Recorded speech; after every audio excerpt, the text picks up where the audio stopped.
Bom dia! Hoje nós vamos estudar sobre o pecado original.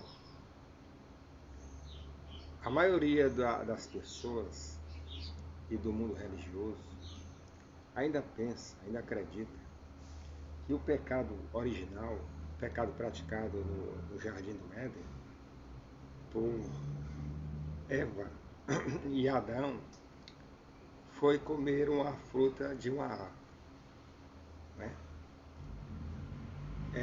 Antes da gente entrar com mais profundidade nesse assunto e, e chegar à real explicação sobre isso, nós devemos considerar alguns fatos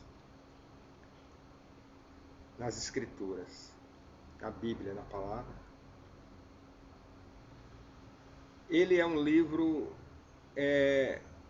de histórias, mas de histórias proféticas. Há histórias na Bíblia, mas essas histórias são, na verdade, profecias. Elas apontam, são acontecimentos que apontam para outros acontecimentos. Num futuro breve ou num futuro longe, distante. E é marcado pela existência das simbologias, das tipologias, das metáforas, das parábolas. E falando em parábolas, nos evangelhos, o próprio Mashiach, Yahushua, ele falou por meio de muitas parábolas. Aqui no capítulo 13 do Evangelho de Mateus, a partir do verso 10,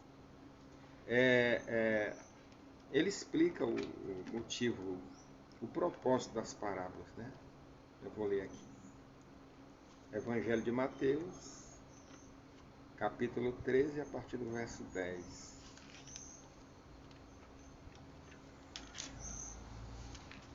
Diz assim: Então os discípulos se aproximaram dele e perguntaram: Por que lhes fala por meio de parábolas?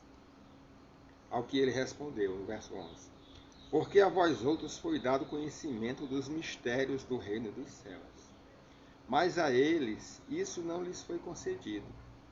Pois a quem tem, mais se lhe dará, e terá em abundância.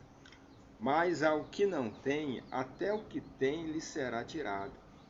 Por isso lhes falo por meio de parábolas, porque vendo não enxergam, e escutando não ouvem, muito menos compreendem. Aí no verso 14, eu acabei de ler o 13, no verso 14, ele faz uma referência ao profeta Isaías. Nele se cumpre a profecia de Isaías. Ainda que continuamente estejais ouvindo, jamais entendereis. Mesmo que sempre estejais vendo, nunca percebereis.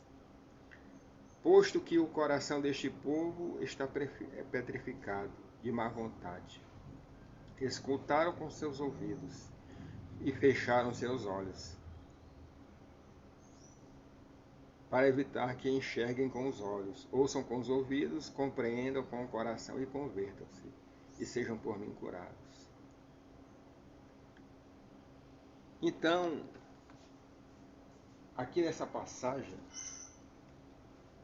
Yahushua, ele está explicando que o reino de Deus é assim. A mensagem do reino do eterno, ela é marcada por simbologias, por coisas que estão ocultas em tipos, em símbolos, em metáforas, em parábolas, para que esses segredos sejam revelados para aqueles que são predestinados, aqueles que foram predestinados, aqueles que foram escolhidos, a quem o Criador conheceu e escreveu seus nomes no livro da vida.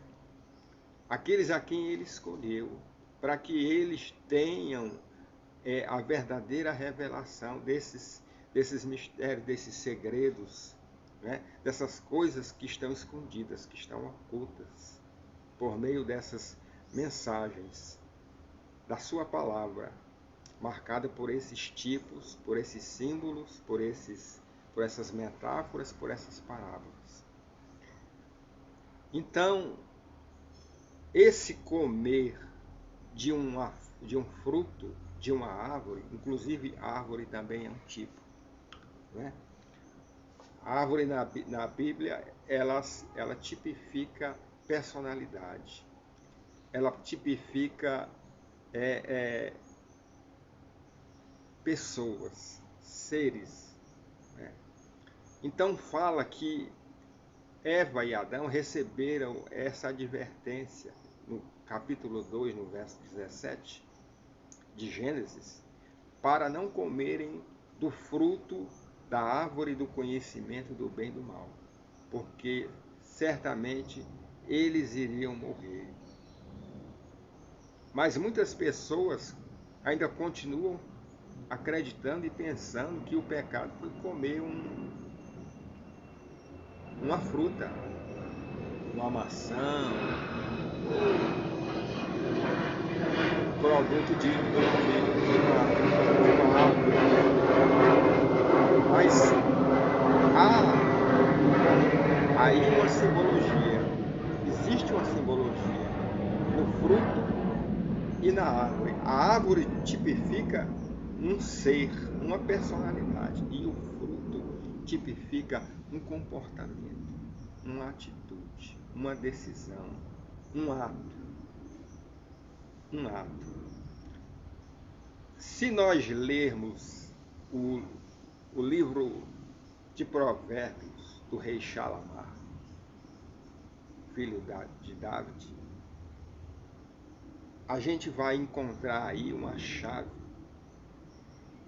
que vai fazer a ligação entre essa tipologia, essa simbologia de comer um fruto, de comer uma fruta, possivelmente comer uma fruta, e realizar, na verdade, ter um comportamento e realizar um ato, uma atitude. Vamos ler aqui Provérbios, capítulo 30, verso 20. Vamos ver aqui.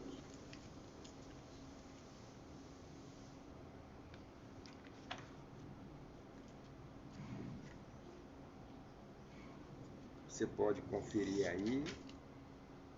Provérbios, capítulo 30, verso 20. Diz assim: entretanto, o caminho da mulher imoral é assim. Ela pratica adultério, toma banho e logo em seguida alega não fiz nada. Essa aqui é uma versão da King James. Eu vou ler uma outra versão aqui que talvez ajude a gente a se situar mais.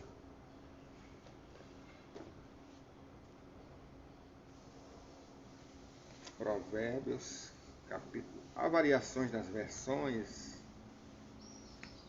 mas há umas que dão mais.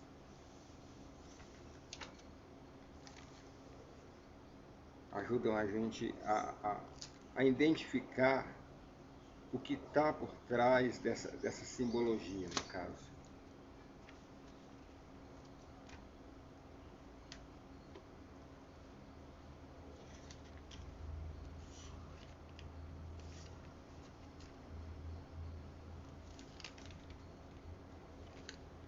Pronto, aqui.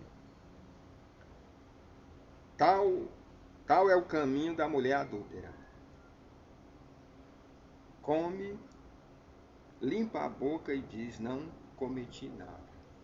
Então faz essa alusão, essa comparação de que o ato de adultério da mulher trair o homem, dela manter um relacionamento sexual com um outro que não seja seu marido, é a mesma coisa que se alimentar, que comer. O livro de Provérbios foi escrito pelo rei Shalamar, filho de David, considerado o homem mais sábio da história, né? E também o mais rico também, um homem que acumulou muitas riquezas. Salomão realmente era dotado de uma sabedoria extraordinária, um dom do Criador e ao dos exércitos.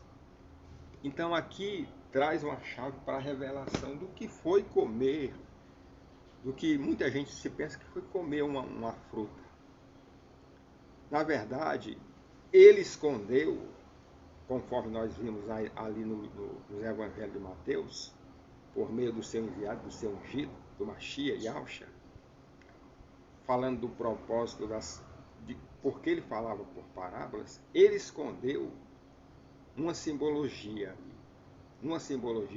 o ato de adultério. Porque foi isso que aconteceu no Jardim do Éden. Foi isso que aconteceu no Jardim do Éden. O pecado original, na verdade, foi adultério. Mas como adultério? Eva era mulher de Adão. Com quem ela cometeu esse ato de adultério? Com quem ela cometeu esse ato de adultério?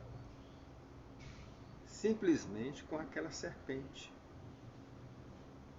A serpente que vivia no Éden, ela não era a sua composição, a sua estrutura morfológica, a sua estrutura corporal, física, não era como essa que hoje nós conhecemos. Hoje, como esse animal, esse réptil que se arrasta, que se enrola nas árvores. Não. Algumas ilustrações até mostram, quando se quer retratar do Éden como a serpente enrolada numa árvore, mas ela não tinha aquela estrutura física, não. A estrutura física dela era outra. Segundo estudiosos, ela tinha um aspecto, uma aparência, uma estrutura física intermediária entre o homem e o chimpanzé. Era um mamífero, primata, como o homem e o chimpanzé, intermediário. Então,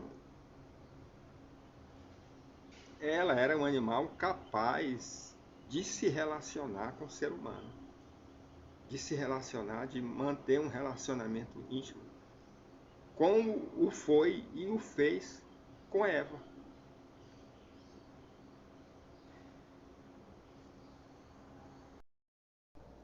Então, o pecado originalmente cometido no Éden foi adultério. É por isso que o adultério tem sido esse pecado tão banalizado na sociedade, destruidor de famílias, desagregador da vida das pessoas. Foi esse pecado, foi esse ato de Eva ter conhecido sexualmente outro ser antes de conhecer o seu marido. A árvore do conhecimento do bem e do mal estava ali no Éden, estava tipificando Satanás, Lúcifer. Ele estava ali no Éden, na condição de tentador do ser humano. Ele utilizou o animal mais esperto, a alimária mais esperta que havia no Éden.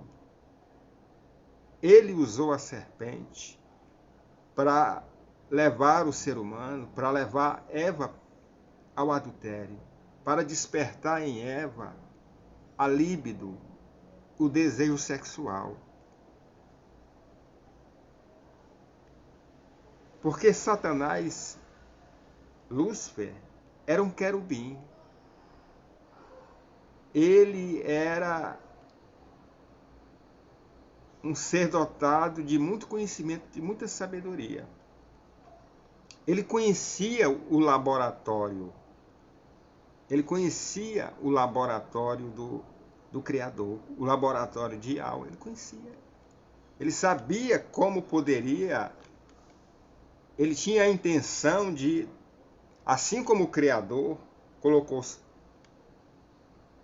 o seu filho no mundo, Adão, foi o primeiro homem, ele também sonhou e desejou também trazer ao mundo físico os seus filhos também. Como o Iau trouxe Adão, ele também queria trazer os filhos dele.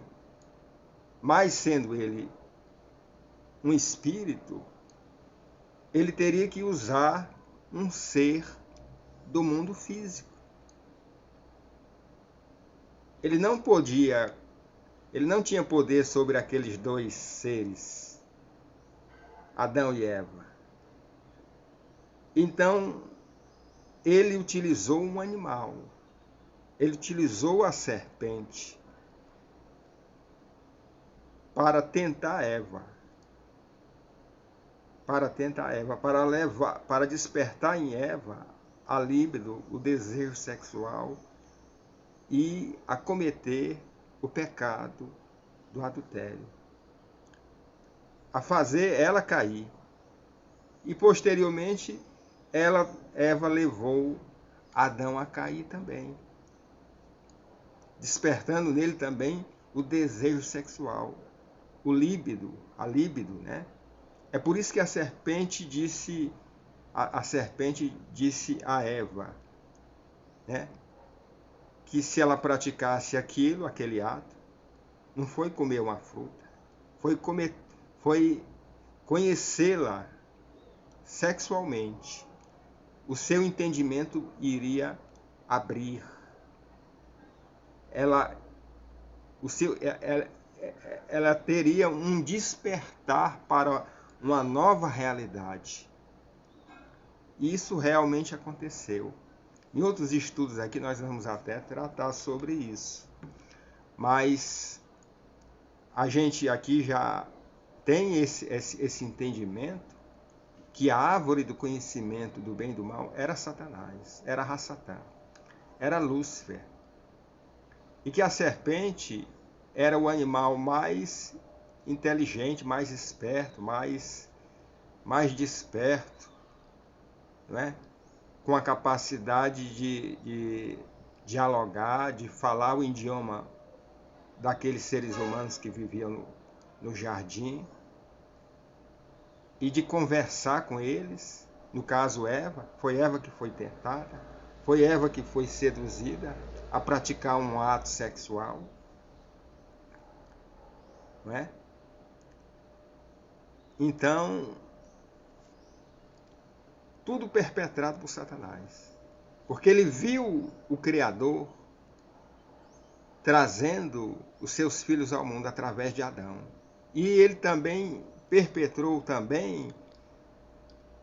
trazer ele queria também trazer os filhos dele também, a sua geração também, a sua linhagem para o mundo também, para o mundo físico, para o mundo dos seres viventes, para o mundo físico, não é? E ele conhecia o laboratório, ele sabia como poderia fazer isso. Por si só, ele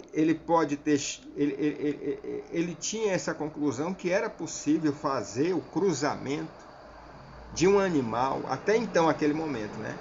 De um animal com um ser humano. Hoje, os geneticistas lá na China estão tentando aí elaborar também esse cruzamento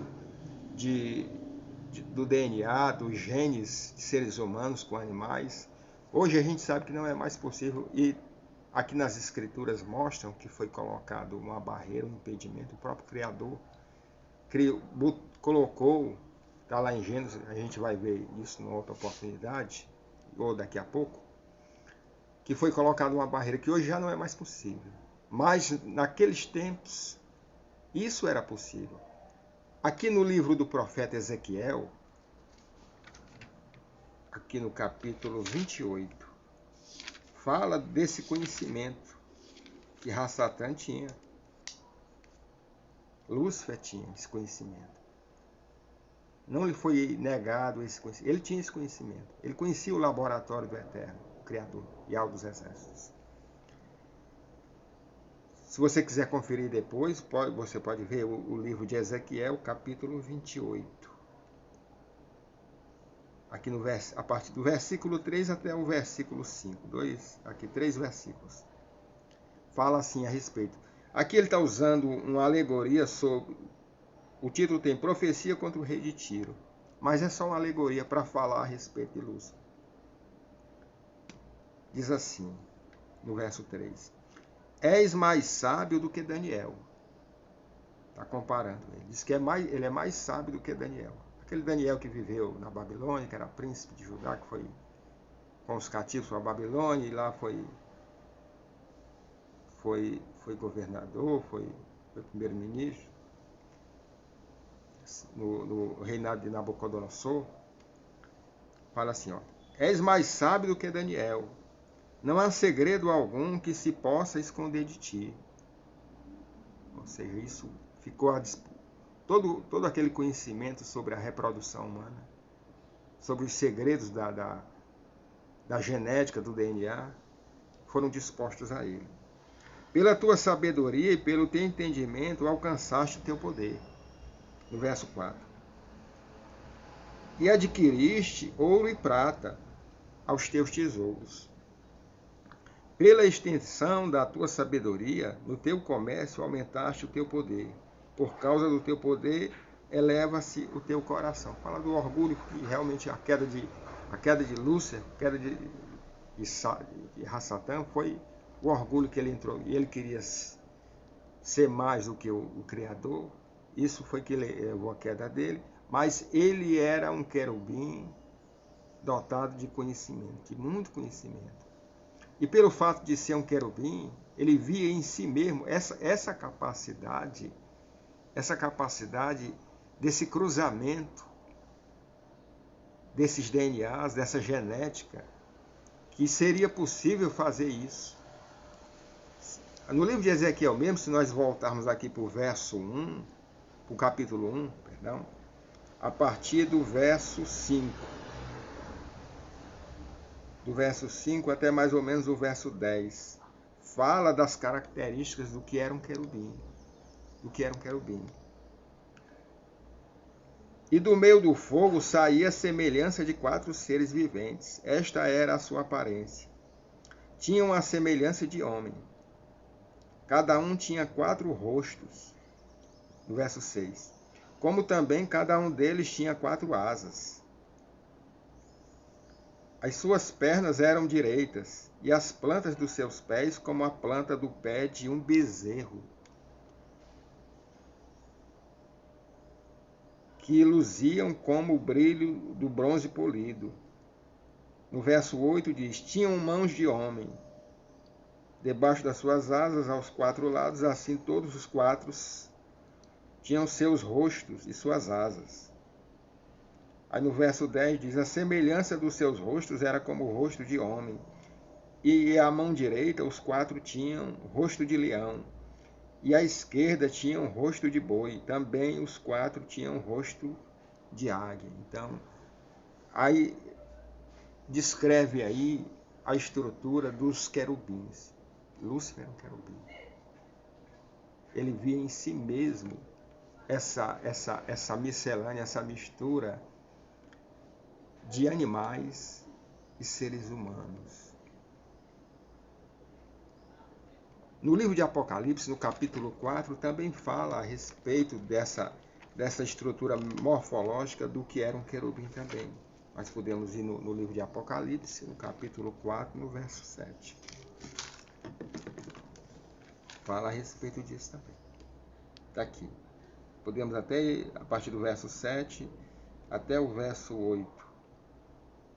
Do capítulo 4 de Apocalipse.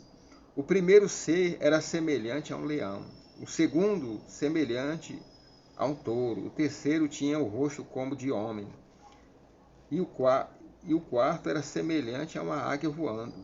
Os 4 seres viventes tinham cada um 6 asas, e ao redor e por meio dentro estavam cheios de olhos.